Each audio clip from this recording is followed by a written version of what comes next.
तो देखिए ये जो है ये मैं प्रॉपर एक डिटेल्ड वीडियो बना रही हूँ, आप इसको पूरा देखिएगा, पूरा समझिएगा, स्टेप बाय स्टेप इसको सारा समझिएगा।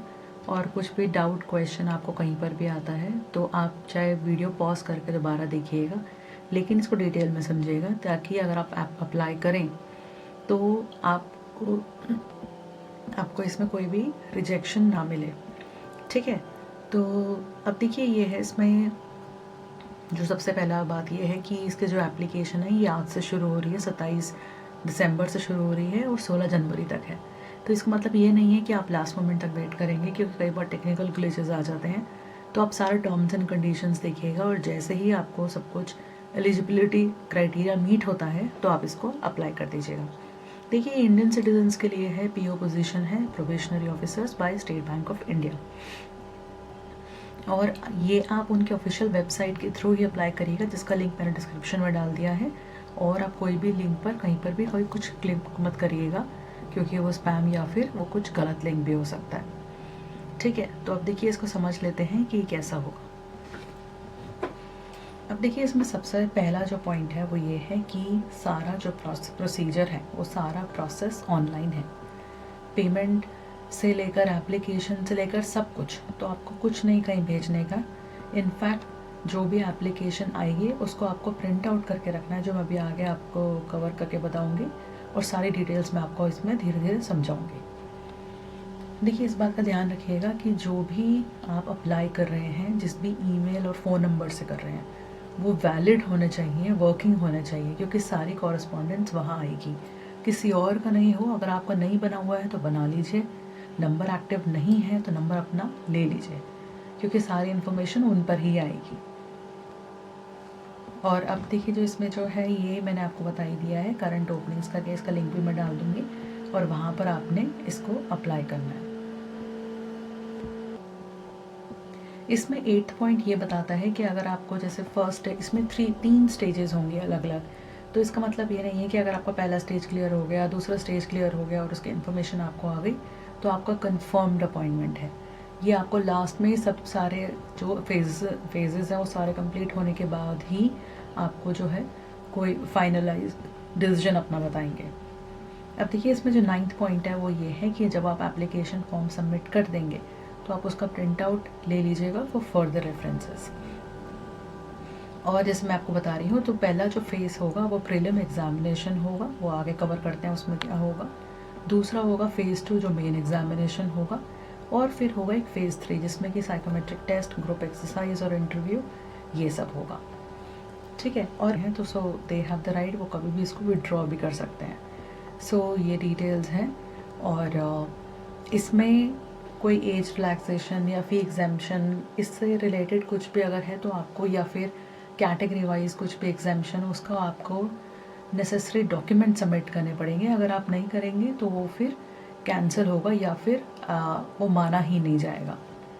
ठीक है, इसमें कोई भी आप मल्टीपल ऐप, और अगर आपने एक बार एप्लीकेशन फ़ी पे कर दी और अगर आप उसको विड्रॉ करेंगे तो आप वो नहीं कर सकते, आपकी जो एप्लीकेशन फ़ी है वो फोरफीट हो जाएगी। ठीक है, इसके बाद देखिए जो यहाँ पर है कि अगर आपको जो लास्ट फेज है इंटरव्यू का, अगर उसके लिए बुलाया जाता है और अगर आप किसी दूसरे स्टेट के हैं तो वो आपको ट्रैवल के एक्सपेंसेस जो होगा, रेलवे AC3 फेयर वो आपके लिए कवर करेगा, या फिर जो एक्चुअल एक्सपेंस होगा जो भी लोअर होगा आपके प्लेस ऑफ रेजिडेंस से इंटरव्यू वेन्यू तक, वो कवर करेगा। कुछ भी लोकल ट्रांसपोर्टेशन कवर नहीं होगा इसमें। जैसे कि मैंने आपको बताया कि अगर आपको जैसे सेकंड फेज़ के लिए या फर्स्ट फेज़ में अगर आपको कॉल लेटर आता है प्रीलिम एग्ज़ाम का, जैसे आपको फर्स्ट फेज़ के हिसाब से कॉल लेटर आता है, तो वो वेन्यू पर जिस दिन जहाँ पर भी आपका टेस्ट होगा वो वहाँ पर कलेक्ट नहीं किया जाएगा, लेकिन आप साथ में लेके जाइएगा, क्योंकि वो वहाँ पर ऑथेंटिकेट होगा। तो आपको ये रिटेन करके रखना, अपने पास रखना है ID प्रूफ के साथ, स्टैम्प्ड कॉपी होनी चाहिए ID प्रूफ के साथ। तो जब आपका ये ऑथेंटिकेट हो जाएगा, एक बार स्टैम्प्ड हो जाएगा, तो आप इसको सेफली रखिएगा। तो ये है। और जब आपको मेन एग्ज़ाम के लिए अगर बुलाया जाता है तो यही ऑथेंटिकेशन जो पहले फेज़ में हुआ था, ये आपको अपने साथ रखना है। साइड बाय साइड आपको जो है ये मेन एग्ज़ाम कॉल लेटर भी लेकर आना होगा, और जो भी रिक्वायर्ड डॉक्यूमेंट्स होंगे उस टाइम पर वो तब आपको लाने होंगे, जैसे कि आपको एक बुकलेट मिलेगी, अक्वाइंट योरसेल्फ बुकलेट और कॉल लेटर, तो वो आपको साथ में लाना होगा, लेकिन ये फ़ेज़ 2 में होगा, उससे पहले नहीं। फ़ेज़ 1 में सिर्फ आपको जो कॉल लेटर है वो लेके जाना होगा। दूसरा, इसमें अगर आप ऑलरेडी किसी गवर्नमेंट या किसी खासी government office, public sector undertake PSUs में काम कर रहे हैं, जिसमें कि नेशनलाइज्ड बैंक्स या फाइनेंशियल इंस्टीट्यूशंस आते हैं, तो आपको एक NOC लेना पड़ेगा अपने करंट एम्प्लॉयर से, स्पेशली जो इस फेज़ का, जो इस पूरा प्रोसीजर का लास्ट फेज़ है, ताकि अगर उससे पहले अगर आप नहीं लेंगे और अगर आपको इंटरव्यू के लिए बुलाया जाता है और अगर आप इसको नहीं सबमिट करते हैं तो आपका जो कैंडिडेचर है वो शायद रिजेक्ट हो सकता है, तो इस बात का ध्यान रखिएगा। इसमें देखिए ध्यान देने वाली बात ये भी है कि क्योंकि डिफरेंट लोकेशंस की वैकेंसी है, तो आपका अगर कोई प्रेफर्ड लोकेशन होगा तो वो प्रेफर्ड या फिर वो कंसिडर नहीं करी जाएगी। ये टाइम टू टाइम बैंक की डिस्क्रिप्शन होगी कि वो आपको किसी भी पोस्ट पर, किसी भी लोकेशन पे वो मूव कर सकते हैं। देखिए इसमें नेक्स्ट पॉइंट है वो ये है कि आपका जो सिबिल है, सिबिल स्कोर वो क्लियर होना चाहिए। तो सिबिल स्कोर सिंपली कि हमारा जो एक फाइनेंशियल एक रैंकिंग होती है, जिसको हम सिंपल भाषा में बोलें, तो जिसके बेस पे हमें लोन या क्रेडिट कार्ड ये सब मिलता है, तो उसमें आपको कोई डिफ़ॉल्ट नहीं होना चाहिए। अगर कुछ है तो वो आप उसको पहले से ही क्लियर कर लीजिए, क्लैरिफाई करवा लीजिए, अदरवाइज़ इसके बेसिस पर भी रिजेक्शन आपको फेस करना पड़ सकता है। ठीक है। दूसरा, जो OBC कैंडिडेट क्रीमी लेयर में आते हैं वो OBC रिजर्वेशन के लिए अप्लीकेबल नहीं है, जो है आपका पॉइंट 33। ठीक है, वो अपने कैटेगरी में क्लियरली लिखे, जैसे कि यहाँ पे लिखा हुआ है अनसर्व्ड, और जैसे यहाँ पे लिखा हुआ अनसर्व्ड LD, अगर वो इस पर्टिकुलर डिवीजन में आते हैं which is like physically challenged, तो वो यहाँ पर ऐसे मेंशन कर सकते हैं। और एक बार आपने कोई भी कैटेगरी चूज़ कर ली तो आप उसको चेंज नहीं कर सकते, तो प्लीज़ मेक श्योर कि आप उसको बहुत ध्यान से भरें सब कुछ। इसमें नेक्स्ट जो ये है कि अगर चाहे वो सेम पॉइंट है, लेकिन चाहे अगर आप जैसे बेंचमार्क डिसेबिलिटीज़ या जो इस सब कैटेगरी में आते हैं, और आपको नॉन क्रीमी लेयर एक सर्टिफिकेट प्रोवाइड करना पड़ेगा जो इशू हुआ है April 1 से पहले, और ये ये सर्टिफिकेट आपको अपने पास रखना पड़ेगा इंटरव्यू से पहले, जो है लास्ट फेज़। तो अगर आप वहाँ तक पहुँच जाते हैं तो तब आप, और अगर आप इस कैटेगरी में को बिलोंग करते हैं, तो आपको ये सर्टिफिकेट उनको दिखाना पड़ेगा और इसमें कोई आपको एक्सटेंशन नहीं मिलेगा। और अगर आप ये नहीं करते हैं तो आपको इंटरव्यू के लिए नहीं बुलाया जाएगा, या फिर अगर आप इंटरव्यू क्लियर भी कर जाते हैं तो आपको कंसिडर नहीं करा जाएगा अपॉइंटमेंट के लिए। अगर आप EWS कैटेगरी में बिलोंग करते हैं तो आपको इनकम एंड एसेट सर्टिफिकेट, जो कोई भी कॉम्पेटेंट अथॉरिटी है, उससे आपको लेना पड़ेगा फाइनेंशियल ईयर 2023-24 के लिए, जो 24-25 के लिए वैलिड हो। और अगर आपके पास ये सर्टिफिकेट नहीं है तो आप ये बनवा लीजिएगा, और ये दोबारा से वेरीफाई होगा at the time of interview. और अगर आप इसको प्रोवाइड नहीं कर पाते हैं तो डेफिनेटली फिर आपको इंटरव्यू के लिए नहीं बुलाया जाएगा। इनफैक्ट आपको अटेंड नहीं करना दिया जाएगा अगर आपके पास उस वक्त अवेलेबल नहीं है, और आपको कंसिडर भी नहीं करा जाएगा PO पोजीशन के लिए। लाइकवाइज अगर आप SC/ST कैटेगरी को बिलोंग करते हैं तो आपके पास कास्ट सर्टिफिकेट होना चाहिए इंटरव्यू से पहले, और अगर नहीं है तो डेफिनेटली फिर आपका कैंडिडेचर पॉसिबिलिटी रिजेक्ट हो जाएगा। सिमिलरली अगर आप बिलोंग करते हैं स्पेशल एबिलिटी कैटेगरी में, जिसको बोला जाता है पर्सन्स विद बेंचमार्क डिसेबिलिटी, तो आपके पास एग्जैक्ट उसका डॉक्यूमेंट होना चाहिए, और वो कंपेटेंट अथॉरिटी के थ्रू ही वो रिलीज़ होना चाहिए, वो सर्टिफिकेट आपके पास होना चाहिए। और ये सर्टिफिकेट का आप ध्यान रखिएगा कि इस एप्लीकेशन जो 16 जनवरी तक वैलिड है, इससे पहले तक का रजिस्टर्ड होना चाहिए। अगर आप उसके बाद लिटरेचर में वैकेंसीज़ के बारे में, तो देखिए ये सारी वैकेंसी हैं, रेगुलर, बैकलॉग, टोटल वैकेंसीज़ यहाँ पे कितनी है देखिए सारा मेंशन है यहाँ पर। और यहाँ पर जो है हॉरिजॉन्टल वैकेंसीज़ जो बेसिकली फिजिकली चैलेंज लोगों के लिए है, वो उनकी वैकेंसीज़ यहाँ पर मेंशनड है। सो अकॉर्डिंगली जिस भी कैटेगरी को आप बिलोंग करते हैं उसके हिसाब से आप चेक करिएगा और फिर उसके हिसाब से आप अप्लाई करिएगा।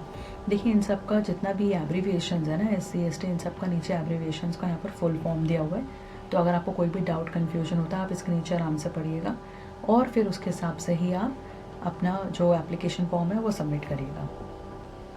इन सब में देखिए यहाँ से लेके ना ये दिया हुआ है कि अगर आप ओबीसी कैटेगरी को बिलोंग करते हैं तो मेक श्योर आप नॉन क्रीमी लेयर में हो और आपके पास वो सर्टिफिकेट होना चाहिए। और अगर आप क्रीमी लेयर को बिलोंग करते हैं तो वो अपनी कैटेगरी जो वैकेंसीज़ हैं वो इनफैक्ट सारी वैकेंसीज़ जो हैं वो टेम्प्रेरी है काइंड ऑफ, कि वो कभी भी चेंजेस हो सकता है। तो कुछ भी ऐसा नहीं है कि परमानेंट है या फिर होगा ही होगा, शॉर्ट नहीं है। बैंक कभी भी अपने हिसाब से, अपने रिक्वायरमेंट के हिसाब से, ठीक है। तो ये सारा डिटेल में मेंशन करा हुआ है about persons with benchmark disability, उसके हिसाब से आप अप्लाई कर सकते हैं। अब देखिए टेंटेटिव शेड्यूल कैसा रहेगा। तो देखिए जैसे मैंने अभी आपको ऊपर भी बताया कि 27 जो है आज से 16 जनवरी 2025 तक इसकी वैलिडिटी रहेगी। पेमेंट जो है वो भी उसका सेम टाइम फ्रेम रहेगा। जो प्रीलिम एग्जामिनेशन कॉल लेटर आएगा वो आपका फेज़ 1 जो ऑनलाइन प्रीलिम एग्जामिनेशन हो एंड 15 मार्च के आसपास होगा, और ये आपको जो डिक्लेयर जाएगा। उसके बाद जो अगर आप ये क्लियर कर जाते हैं तो फिर आपका मेन एग्ज़ाम के लिए कॉल लेटर का आप डाउनलोड कर पाएंगे, जो होगा 2nd वीक में। फिर फेज़ 2 ऑनलाइन मेन एग्जामिनेशन आपका अप्रैल मई तक हो जाएगा, डिक्लेरेशन भी मई जून तक आ जाएगा आपको। फिर 3rd फेज़ हो जाएगा जो फाइनल फेज़ होगा, कॉल लेटर आ जाएगा मई जून तक आपका। साइकोमेट्रिक टेस्ट भी आपका उसी मंथ में है, इंटरव्यू एंड ग्रुप एक्सरसाइज भी, डिक्लेरेशन फाइनल रिजल्ट भी। तो लगभग मोटा मोटा लगा लीजिए कि जून तक सारा प्रोसीजर कंप्लीट हो गया, आपको पता चल जाएगा वेदर यू आर इन और वेदर यू आर आउट।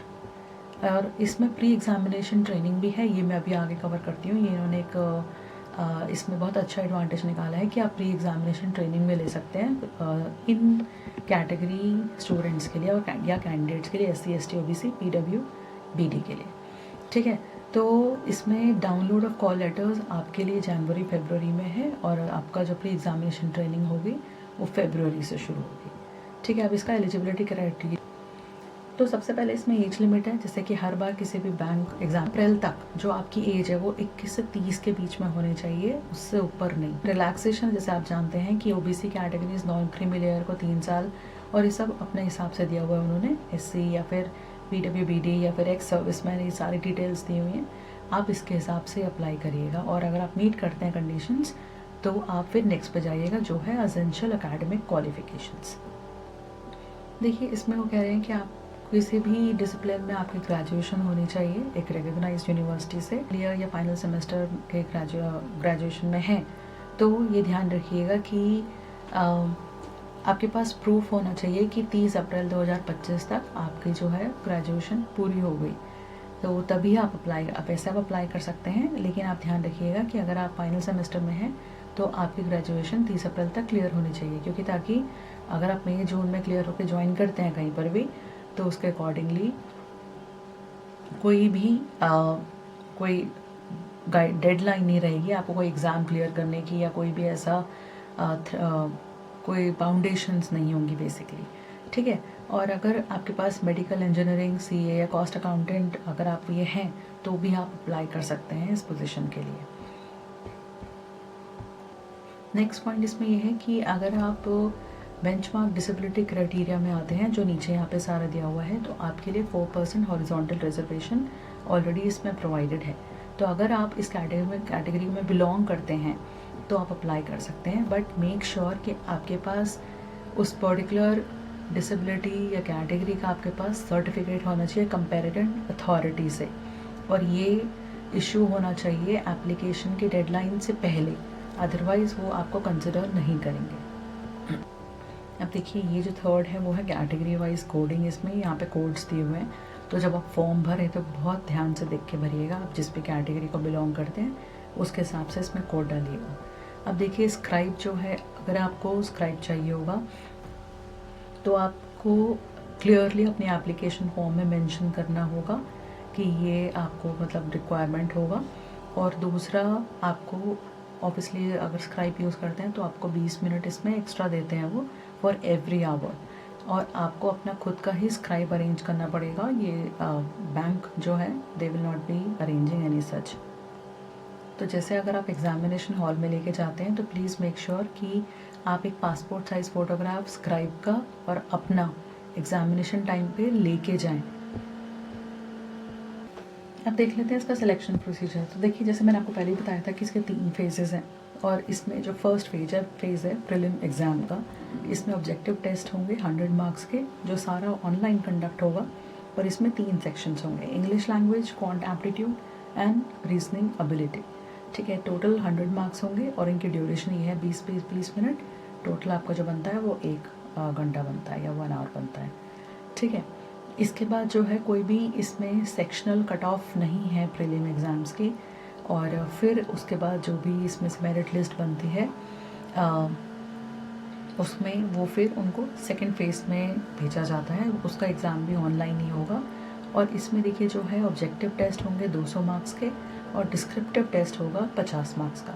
तो वजह से मान लीजिए डिस्क्रिप्टिव टेस्ट की अगर मैं बात करूँ तो इसमें बेसिकली आ जाता है कि आपको, जैसे यहाँ पर एग्जांपल दिया हुआ है कि कॉम स्किल्स या फिर जैसे ईमेल्स, रिपोर्ट्स, इनके बारे में एक सिचुएशन दे दी जाएगी एंड देन आपको लिखना होगा। जो ऑब्जेक्टिव टाइप का आपका जो टेस्ट होगा वो 3 घंटे का होगा। इसमें 4 सेक्शंस होंगे, टोटल होंगे 200 मार्क्स। देखिए जैसे यहाँ पे दे रखा है इन्होंने, reasoning and computer act, data analysis and interpretation, general awareness, economy and banking knowledge और इंग्लिश लैंग्वेज। ठीक है, तो नंबर ऑफ क्वेश्चंस कितने होंगे, मैक्सिमम मार्क्स और ड्यूरेशन इसका। डिस्क्रिप्टिव पेपर जो है आपका 50 मार्क्स का होगा आधे। इन सब में आपको एक मिनिमम स्कोर लेना होगा to qualify for the next phase. तो जो नेक्स्ट फेज़ होगा आपका वो फेज़ 3 जो अभी मैं कवर करने वाली हूँ। देखिए ध्यान रखिएगा कि इसमें रॉन्ग आंसर्स की भी पेनल्टी है, नेगेटिव मार्किंग है, जो कि 1/4 ऑफ मार्क्स असाइंड उस क्वेश्चन को। तो आप उस हिसाब से बहुत केयरफुली आंसर करिएगा, पता चले आ गए उसमें। ठीक है, फेज़ 3 जो है आपका, इसमें साइकोमेट्रिक टेस्ट होगा, ग्रुप एक्सरसाइज और पर्सनल इंटरव्यू। ठीक है, तो बैंक आपका जो है वो साइकोमेट्रिक टेस्ट कंडक्ट करेगा एक पर्सनालिटी प्रोफाइलिंग के लिए। तो मैं आपको बता देती हूँ एक्चुअली साइकोमेट्रिक टेस्ट क्या होता है। इसमें क्या होता है कि आपकी पर्सनालिटी को गेज करने के लिए वो आपको बहुत अलग अलग टाइप के रियल टाइम क्वेश्चंस देंगे। कि जैसे मान लीजिए आप में लीडरशिप क्वालिटीज़ हैं, अगर आपको कोई टीम मिले तो आप टीम मैनेज करना पसंद करेंगे, या आप सेल्फ स्टार्टर हैं, या सेल्फ कंट्रीब्यूटर है, या इंडिविजुअल कंट्रीब्यूटर हैं। तो इस टाइप के क्वेश्चंस होते हैं। और साइकोमेट्रिक टेस्ट का बेसिकली रिजल्ट ये होता है कि आपकी प्रोफाइलिंग बन जाती है कि आप किस टाइप के पर्सन हैं। तो बेसिकली बैंक उसके बेस पर आप। नेक्स्ट जो है ग्रुप एक्सरसाइज, जैसे मैंने बताया इसमें 20 मार्क्स होंगे, इंटरव्यू 30, टोटल हो गए 50। और मिनिमम क्वालिफाइड मार्क्स जो है वो बैंक ही डिसाइड करेगा। इसमें ध्यान देने वाली बात यह है कि आपका जो प्रीलिम एग्ज़ाम के जो मार्क्स हैं वो फाइनल में ऐड नहीं होंगे। सिर्फ आपके जो मार्क्स ऑब्टेन हुए हैं फेज़ 2 और फेज़ 3 में, वो नॉर्मलाइज होकर उसको ही ये लोग कंसिडर करेंगे। और उसके बेस पर एक फ़ाइनल रैंकिंग या फाइनल जो है एक मेरिट लिस्ट पूरे का नेक्स्ट्रा दिया हुआ है, वो मैं अभी आपको शो करती हूँ कि कौन कौन से विद इन दैट लोकेशंस आपको फिजिबिलिटी रहेगा। और ये सारा ट्रैवल कॉस्ट आपको खुद बियर करना पड़ेगा। इसमें कुछ भी आप उनसे डिमांड नहीं कर सकते हैं। और कोई भी request related to particular examination centre वो इंटरटेन। इसमें ध्यान रखिएगा कि जब आपका फर्स्ट लेवल का एग्ज़ाम होता है तो आपको 2 एडिशनल फ़ोटोग्राफ्स ले जानी होंगी, साइमल्टेनियसली कॉल लेटर ले जाना होगा, और जो भी रिक्वायर्ड डॉक्यूमेंट होगा, चाहे वो कैटेगरी वाइज हो या कोई भी रिक्वायर्ड डॉक्यूमेंट होगा जो आपको एक्वाइंट योरसेल्फ बुकलेट में मिलेगा और कॉल लेटर के हिसाब से, तो वो आपको ले जाना पड़ेगा। और जो ये ध्यान रखिएगा कि जो फ़ोटोग्राफ्स हैं वो सेम होना चाहिए जो आपके कॉल लेटर पे होगा, तो आपको एग्जामिनेशन में वो लोग बैठने नहीं देंगे। तो बेसिकली आपको इन अ नटशेल वो बोल रहे हैं कि एटलीस्ट आप 8 से 10 कॉपी बना के रखिएगा सेम फ़ोटोग्राफ, चाहे आप उसको ऑनलाइन अपलोड करें, चाहे आप अपने पास रखें, ताकि कोई भी मैच ना हो। अब बात करें यहाँ पर जो स्टार्टिंग बेसिक पे है वो करीबन 49 के आसपास है, 48,480 प्लस इसमें 4 एडवांस इंक्रीमेंट्स होंगे, जैसे यहाँ पे मेंशन करा हुआ है जूनियर मैनेजमेंट ग्रेड स्केल 1 के लिए। और जैसे कि ये गवर्नमेंट पोजीशन है तो आपको DH RAC सब के लिए एलिजिबल होंगे यहाँ पे। तो जो अप्रॉक्सीमेटली CTC बनेगा आपका वो अगर मुंबई सेंटर का होता है तो वो करीबन 19 लाख के आसपास बनेगा। नेक्स्ट इसमें ये है, देखिए जैसे अगर आप सिलेक्ट हो जाते हैं तो उसके बाद जो है बैंक ज्वाइनिंग से पहले आपको एक बेसिक बैंकिंग नॉलेज की और एक ट्रेनिंग देगा, ऑनलाइन ट्रेनिंग होगी। और जब आप ज्वाइन करेंगे तो आपके साथ एक बॉन्ड साइन होगा जिसकी वैल्यू होगी करीबन 2 लाख, जिसमें कि आपको ये बोला जाएगा कि बेयर मिनिमम आपको 3 साल बैंक के साथ बैंक को सर्विस देनी पड़ेगी इसमें। और अगर आप उससे पहले 3 साल से पहले अगर आपका बैंक छोड़ने का प्लान बनाते हैं तो वो जो बॉन्ड है वो फिर एग्जीक्यूट होगा। तो आप इस बात का ध्यान रखिएगा, और टाइम टू टाइम आपकी पोजीशंस यहाँ पे एज़ पर योर परफॉर्मेंस वो लोग चेंज करते रहेंगे। जैसा कि पहले जब आप ज्वाइन करेंगे तो as a PO probationary officer करेंगे फॉर 2 ईयर्स, और उसके बाद जो है असेसमेंट के बाद, और अगर आप टर्म्स एंड कंडीशंस और एलिजिबिलिटी क्राइटेरिया मीट करते हैं तो फिर उसके बाद वो आपको जूनियर मैनेजमेंट ग्रेड स्केल 1 के लेवल पर भी अपग्रेड कर सकते हैं। तो ये है इसमें इंफॉर्मेशन। साइमल्टेनियसली टॉप मैनेजमेंट में भी आप अपनी परफॉर्मेंस और अपने हार्डवर्क के थ्रू उसमें वहाँ पर भी मूव कर सकते हैं। अब देखिए एप्लीकेशन फ़ी जो है उसकी 750 है for unreserved EWS OBC candidates, और SC ST PWBD कैंडिडेट्स के लिए कोई फ़ीस नहीं है। और अगर आप एक बार फीस पे कर देते हैं so it's non refundable. Next, जैसे कि मैं पहले कवर कर रही थी कि इसमें प्री एग्जामिनेशन ट्रेनिंग है SC ST OBC और PWBD कैटेगरी कैंडिडेट्स के लिए।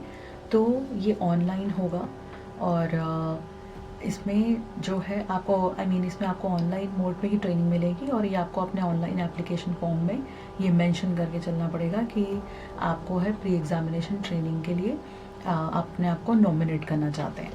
ठीक है, इसमें ये डिटेल्स हैं। अब इसमें जो चांसेस हैं, देखिए इसमें चांसेस यहाँ पे मेंशन है कि अगर आप इतनी चांसेस को मीट कर रहे हैं तो आप फिर एलिजिबल नहीं हैं अप्लाई करने के। तो जैसे मान लीजिए कि अनफॉर्चुनेटली सिलेक्शन नहीं हुआ तो अब आप अप्लाई नहीं कर सकते हो, आपके कैंडिडेचर वो वैसे ही कैंसिल कर देंगे, या फिर आप एलिजिबल ही नहीं हैं।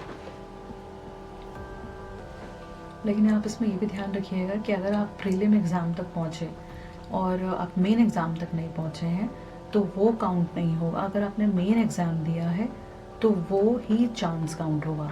लेकिन जैसे पहले प्रीलिम एग्ज़ाम्स नहीं होते थे, पहले मेन एग्ज़ाम होता था।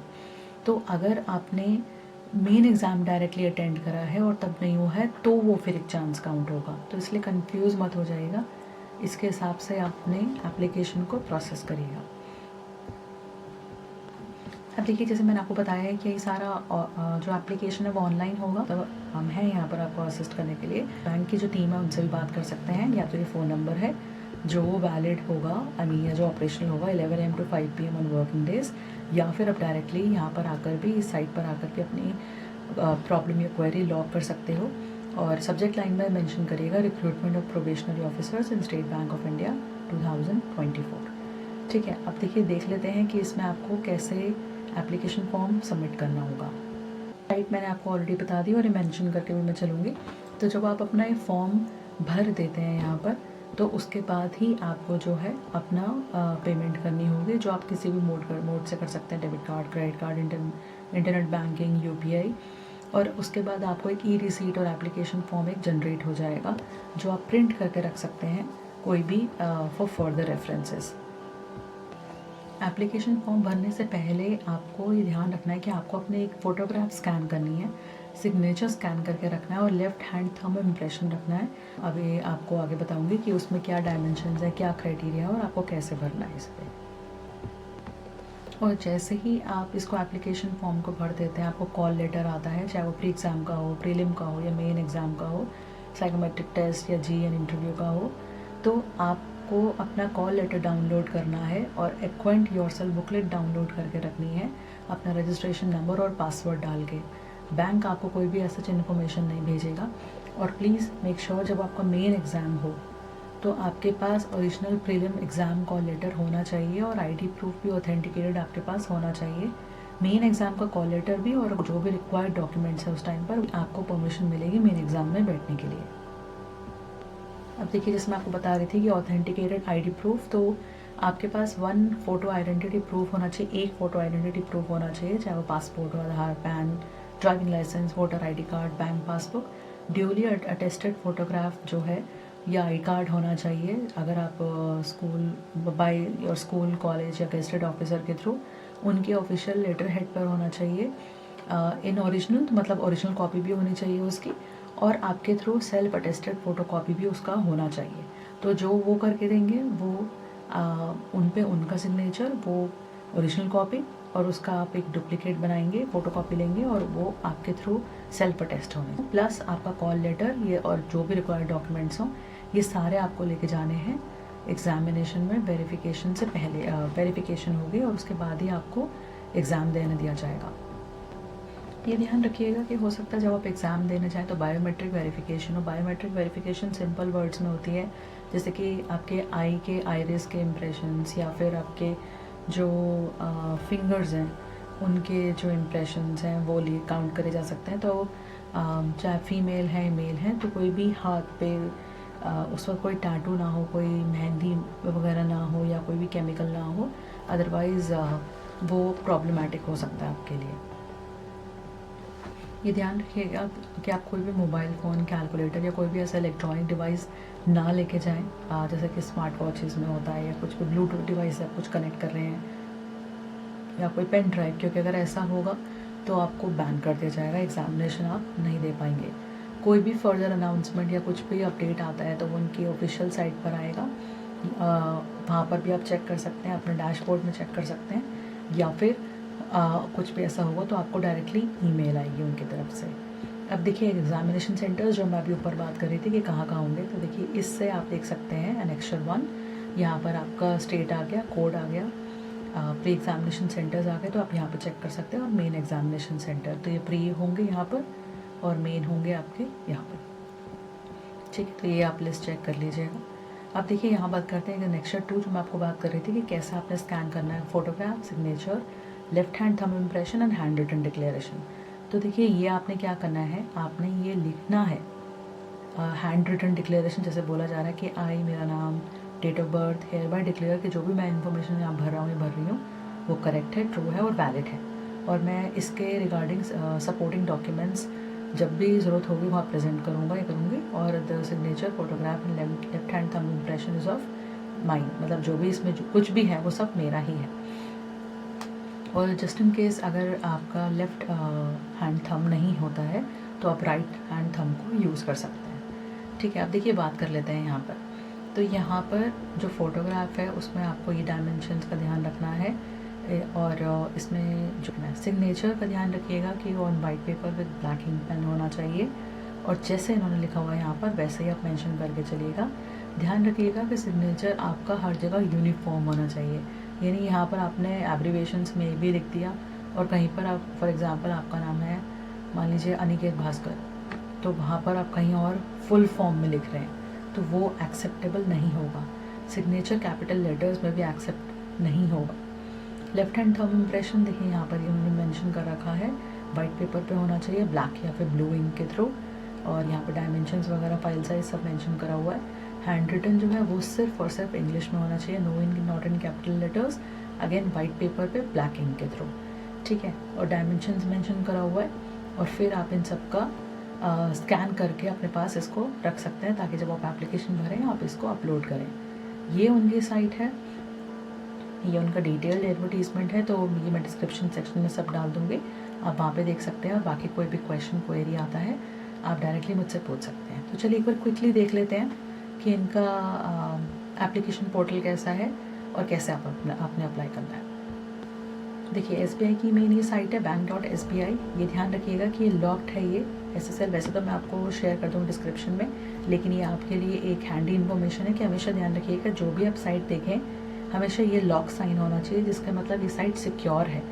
अब देखिए यहाँ पे है recruitment of PO officers, probationary officers, apply online from this date to this date. यहाँ पे पूरा उनका डिटेल दिया हुआ है, डाउनलोड एडवर्टीजमेंट इन इंग्लिश, ठीक है। और यहाँ पर अप्लाई ऑनलाइन, जब आप इस पर क्लिक करेंगे,